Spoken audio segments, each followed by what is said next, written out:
नमस्कार, मैं जितेंद्र जैन और आप देख रहे हैं खबर समय जगत। आई नजर डालते हैं आज की कुछ ताजा तरीन खबरों पर। भोपाल ओबीसी आरक्षण को लेकर नगरीय विकास एवं आवास मंत्री भूपेंद्र सिंह का कांग्रेस पर आरोप। ओबीसी आरक्षण को लेकर कांग्रेस का दोहरा चरित्र उजागर हुआ। कांग्रेस ने पहले दिन से ही कोशिश की है कि ओबीसी वर्ग को 27% का आरक्षण ना मिले। इस मामले में कांग्रेस ने 5 बार उच्च न्यायालय और 2 बार सर्वोच्च न्यायालय में रोक लगाई। कांग्रेस ने सर्वोच्च न्यायालय में यह रोक लगवाने के लिए अपने सांसद विवेक तन्खा को भेजा।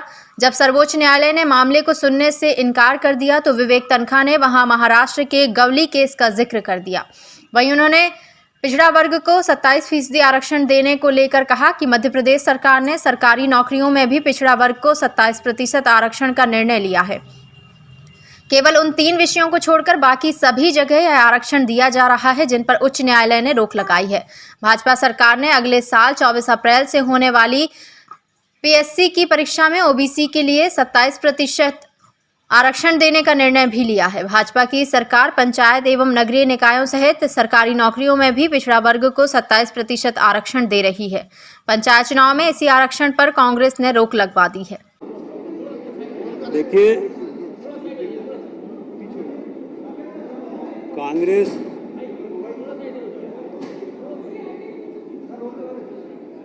कांग्रेस पार्टी के द्वारा पहले न्यायालय में जाकर और पंचायत के चुनाव में ओबीसी को 27% आरक्षण पर रोक लगवाई। विवेक तन्खा जी को भेजा गया। 5 बार पहले हाई कोर्ट में रिट लगाई,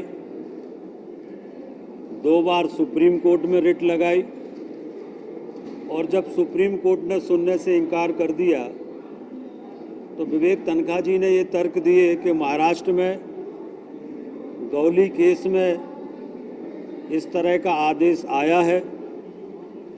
तन्खा जी के तर्कों के आधार पर उनके द्वारा जो बात रखी गई उस पर सर्वोच्च न्यायालय ने मध्य प्रदेश में पंचायत चुनाव में ओबीसी आरक्षण पर रोक लगाने का काम किया है।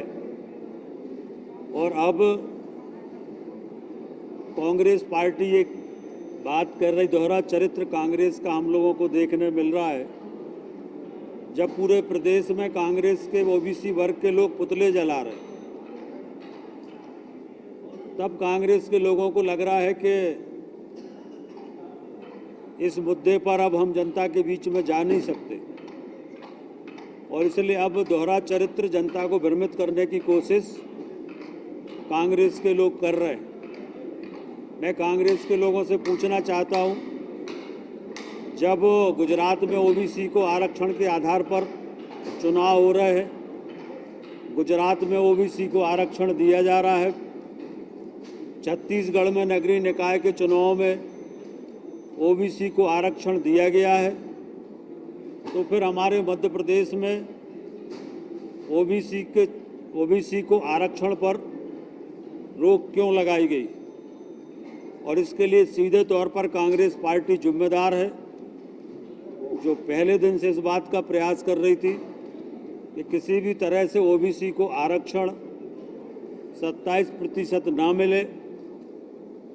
हमारी सरकार ईमानदारी के साथ ओबीसी को आरक्षण देना चाहती है, ईमानदारी के साथ ओबीसी को आरक्षण देना चाहती है। इसलिए हम लोगों ने पंचायतों में, नगरीय निकाय में ओबीसी को 27% का आरक्षण दिया है। इसके साथ साथ हमने सरकारी नौकरियों में भी ओबीसी को 27% आरक्षण देने का निर्णय लिया है। जिन 3 विषय में उच्च न्यायालय का स्टे है उनको छोड़कर बाकी में हम ओबीसी को 27% आरक्षण दे रहे हैं। और ये आज का राजपत्र का नोटिफिकेशन है, इसमें अगर आप देखेंगे तो जो पीएससी की परीक्षा है 24 अप्रैल से, इसमें राज्य सरकार ने 27% आरक्षण देने का निर्णय लिया है। इससे स्पष्ट है 300 पदों पर भर्तियां होंगी और 27% आरक्षण का लाभ दिया जाएगा। इससे स्पष्ट है कि भारतीय जनता पार्टी ओबीसी वर्ग को न केवल पंचायतों में आरक्षण देना चाहती या दे रही है, नगरीय निकायों में दे रही है, और इसके साथ साथ शासकीय नौकरियों में भी हम 27% आरक्षण दे रहे हैं। और पीएससी का आज का ये नोटिफिकेशन हुआ है जिस पे कांग्रेस ने रोक लगा दी थी, उसमें अब हम 27% आरक्षण दे रहे हैं। खबर समय जगत के लिए संवाददाता शक्ति Bharti Bhopal. For latest news, subscribe to our channel and press the bell icon.